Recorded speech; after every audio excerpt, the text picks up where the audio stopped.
It's finally Friday. It's Friday, Friday. Thank God it's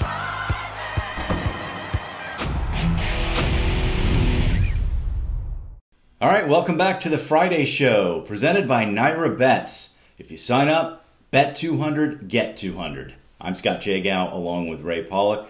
Ray, we're back after a week off, so I'm curious, what did you do with your week off? Well, I went out and I got World Series tickets for the Chicago Cubs. No. Well, that didn't work out too well.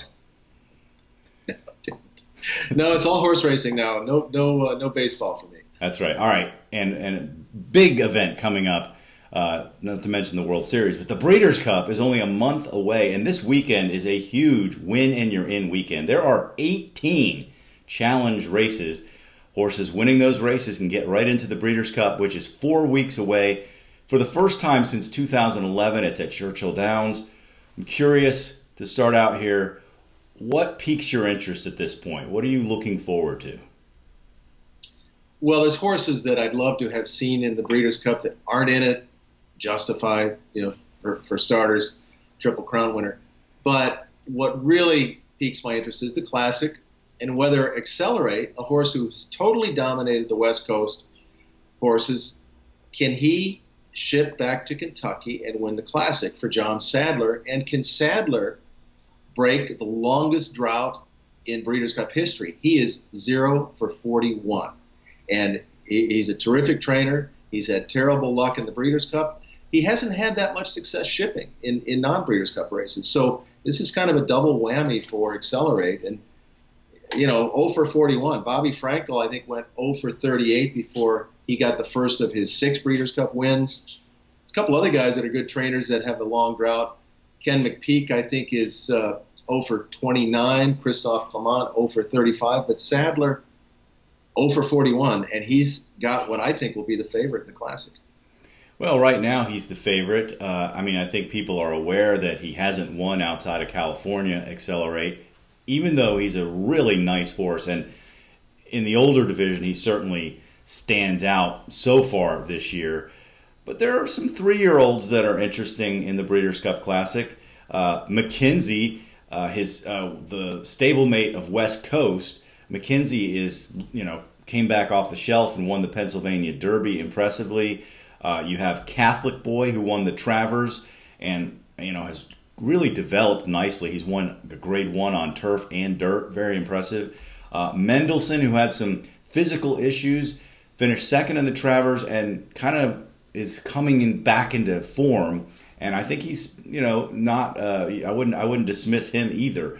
So, unfortunately, we don't have a lot of horses from the Triple Crown races to compete in the Breeders' Cup Classic. There's only 2. Mendelssohn, who had a horrible trip, finishing last in the Derby, and Lone Sailor. That's it. Yeah, you not only do you have the 3-year-olds that, other than the ones that didn't compete in the Triple Crown, that are kind of weak now, that all the good horses retired. Good Magic, the 2-year-old champion, and Justify, both retired. But you look at the East Coast older male division, and that's a real crapshoot. Just look at the big races this summer and fall. Diversify winning the Whitney, then not running well in Jockey Club Gold Cup. A turf horse, Yoshida, won the Woodward, and then the Jockey Club Gold Cup, a 45-1 shot, upsets the apple cart there. So there's clearly no dominant horse from the East, unless you throw in Mind Your Biscuits, who a 1.25 miles is quite a reach for him, I think. I just can't see that being in his, in his sweet spot. It's definitely a very interesting field that's shaping up for the Classic. Some of the things you have to keep in mind when the Breeders' Cup shifts locations is track biases, the weather, the turf conditions, and in this case, we're going from California to Kentucky. It's going to be colder. Churchill Downs turf course is quite a bit softer than the ones out in California, the pool tables. So you're going to get probably more European participation. For one thing, it's closer than California to Europe, but they also like the softer turf, of course. Track biases. When you look at the last couple of Breeders' Cups at Churchill Downs, closers on the dirt. 5 of the 6 Breeders' Cup Classics at Churchill Downs were won by horses coming from behind. So you got to keep that in mind. Even like turf sprints at Churchill Downs, outside posts, very difficult to win. The complete opposite of at Keeneland, where the outside posts are an advantage in turf sprints. So there's a lot to process and adapt to, but we do have 4 weeks to do it. Yeah, and you mentioned trainers. Bob Baffert, who has done quite well, as we know, in the Kentucky Derby at Churchill Downs, has not really had that much success in the Breeders' Cups that have been run at Churchill Downs. He's only had 2 winners going back to Silver Bullet Day in 1998, and he won a race that doesn't exist anymore, the Juvenile Sprint with Secret Circle in 2011. So he has not really excelled. And maybe it's just circumstance he hasn't had the horses, but maybe it's the fact that his horses tend to be front-end type horses, and in the fall at Churchill Downs, it just isn't as effective. I think that is exactly what it is.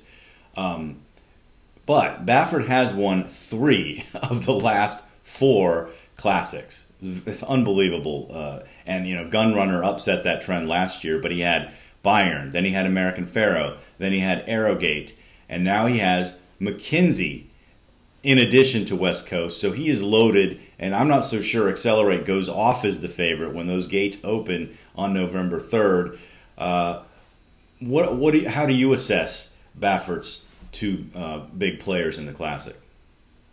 Well, West Coast hadn't started since the Dubai World Cup, and I thought his race in Santa Anita last week was really good for a horse coming back off that long a layoff, finishing, I thought, a game second to Accelerate. And Accelerate, of course, what's not to like about his performance? He was a little fractious in the gate, broke slowly, went wide, and still won, kind of going away. But I think West Coast is going to come out of that race much tighter for the Classic at Churchill Downs. And let's not forget, there is some international participation. Thunder Snow is going to be in this race. And, it was kind of sad the way he bucked out of the gates last year in the Kentucky Derby. But he came back and won the $10 million Dubai World Cup. So he's nothing to sneeze at. He's a pretty good horse. And, you'd do well to pay attention to the fact that he's going to be in this race at Churchill Downs. Yeah, unless he can move up off that Jockey Club Gold Cup, though. I mean, anybody who was in that photo finish, they're going to have to improve off that race to have a chance in the Breeders' Cup against what I think is a pretty strong West Coast group. Yeah. Well, here's our poll question. Will a 4-year-old or older horse win the Breeders' Cup Classic, or will it be a 3-year-old, as we've seen 3 out of the last 4, even though historically only a handful of 3-year-olds have won the Classic? Take the poll, share your thoughts at PaulickReport.com. All right, Ray, this weekend, as I said, there are like 18 Breeders' Cup Challenge races. Which ones are you most looking forward to? My head is spinning looking at all these Breeders' Cup Challenge races. Because the Breeders' Cup is at Churchill Downs this year, I'm particularly interested in the 2-year-old races, the juvenile and the juvenile fillies at Churchill Downs. And so, we've seen the West Coast races last week with Game Winner and Bellafina pretty dominating in their performances. And this weekend at Keeneland, you've got the Claiborne Breeders' Futurity. It's just wide open as far as I'm concerned, a big field there. And then the Champagne at Belmont Park is another good race where there's no clear standout. And what I'll be looking for in both races really is not just who wins, but who runs well. Let's not forget that Good Magic, who won the Breeders' Cup Juvenile last year, he didn't win the Champagne. He won the Breeders' Cup as a maiden. So a good performance in one of these 2 races gets you into the Breeders' Cup. And, Street Sense was one of those few horses that, or maybe it's just 2, that won the Breeders' Cup Juvenile, went on to win the Kentucky Derby the following year. And, of course, that year's Breeders' Cup Juvenile was at Churchill. Right. Well, yeah, obviously with the Derby at Churchill Downs, and now you have the Breeders' Cup this year there, You got to pay close attention to how those horses run on that surface.